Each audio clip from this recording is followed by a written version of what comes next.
ಒಬ್ಬ ವ್ಯಕ್ತಿ ಯಾವಾಗ ಇನ್ನೊಬ್ಬ ವ್ಯಕ್ತಿಯ ಬಗ್ಗೆ ನಂಬಿಕೆ ಕಳೆದುಕೊಳ್ಳುತ್ತಾನೋ ಅದೇ ಕೊನೆ.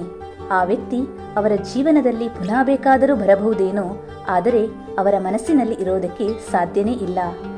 ಯಾಕೆಂದ್ರೆ ಅವರ ಮೇಲಿರುವ ಆಸೆ, ನಂಬಿಕೆ, ವಿಶ್ವಾಸ, ಪ್ರೀತಿಯಿಂದ ಶಾಶ್ವತವಾಗಿ ದೂರವಾಗ್ತಾರೆ. ಒಳ್ಳೆತನಕ್ಕೆ ಮೋಸ ಮಾಡಿದರೆ ಕೈಯಲ್ಲಿ ಇರುವ ವಜ್ರವನ್ನು ಎಸೆದು ಕಲ್ಲನ್ನು ಇಟ್ಟುಕೊಂಡಂತೆ. ದೇಹದ ಮೇಲೆ ಬೀಳುವ ಪೆಟ್ಟಿಗಿಂತ ನಂಬಿಕೆಯ ಮೇಲೆ ಬೀಳುವ ಪೆಟ್ಟು ಹೆಚ್ಚು ನೋವು ಕೊಡುತ್ತದೆ. ಒಮ್ಮೆ ಹೇಳಿದ ಸುಳ್ಳು, ಒಮ್ಮೆ ಮಾಡಿದ ತಪ್ಪು, ಒಮ್ಮೆ ಆಡಿದ ನಾಟಕ, ಒಮ್ಮೆ ಕಳೆದುಕೊಂಡ ನಂಬಿಕೆ ಪ್ರತಿದಿನ ಅನುಮಾನಕ್ಕೆ ಕಾರಣವಾಗುವುದು. ನಾವು ಯಾರ ಮೇಲೆ ಜಾಸ್ತಿ ನಂಬಿಕೆ ಇಟ್ಟು ಅವರ ಮುಂದೆ ಎಲ್ಲ ಹೇಳಿರುತ್ತೇವೆಯೋ ಅವರೇ ನಮಗೆ ಸುಲಭವಾಗಿ ಮೋಸ ಮಾಡ್ತಾರೆ. ನಂಬಿಕೆ ಕಳೆದುಕೊಂಡಾಗ ಅವರ ಯೋಗ್ಯತೆ ಸಹ ಅರ್ಥವಾಗುತ್ತೆ. ಕೆಲವರ ಯೋಗ್ಯತೆ ಇಷ್ಟು, ಇವರನ್ನು ನಂಬಿ ಮೋಸ ಹೋದೆನಲ್ಲ ಎಂದು ಕೊರಗುವ ಬದಲು ಇಂತಹ ಜನರ ಮುಖವಾಡ ಈಗಲಾದರೂ ಅರ್ಥವಾಯಿತಲ್ಲ ಎಂದು ಸುಮ್ಮನಿರುವುದೇ ಲೇಸು.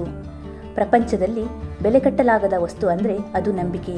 ಅದನ್ನು ಸಂಪಾದಿಸಲು ವರ್ಷಗಳೇ ಬೇಕಾಗ್ತದೆ, ಕಳೆದುಕೊಳ್ಳಲು ಒಂದು ಕ್ಷಣ ಮಾತ್ರ ಸಾಕು. ಅತಿಯಾದ ಮಳೆಯೂ ಸಹ ಬೆಳೆಗಳನ್ನು ಹಾಳು ಮಾಡುತ್ತದೆ. ಅತಿಯಾದ ನಂಬಿಕೆಯು ಸೋಲಿಗೆ ಕಾರಣವಾಗುತ್ತದೆ. ಎಲ್ಲದಕ್ಕೂ ಒಂದು ಮಿತಿ ಇರಲೇಬೇಕು. ಯಾರ ನಂಬಿಕೆಯನ್ನು ಗಳಿಸಬೇಕಿಲ್ಲ, ಅವರಾಗಿಯೇ ನಮ್ಮನ್ನು ನಂಬಿದರೆ ಅದನ್ನು ಉಳಿಸಿಕೊಂಡು ಹೋದರೆ ಸಾಕು.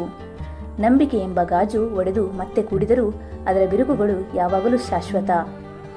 ಸಂಬಂಧ ಯಾವುದೇ ಇರಲಿ, ನಂಬಿಕೆ ಅದರ ಅಡಿಪಾಯ ಇದ್ದಂತೆ. ನಂಬಿಕೆ ಎಷ್ಟು ಇರುತ್ತದೆಯೋ ಸಂಬಂಧ ಅಷ್ಟೇ ಗಟ್ಟಿಯಾಗಿರುತ್ತದೆ.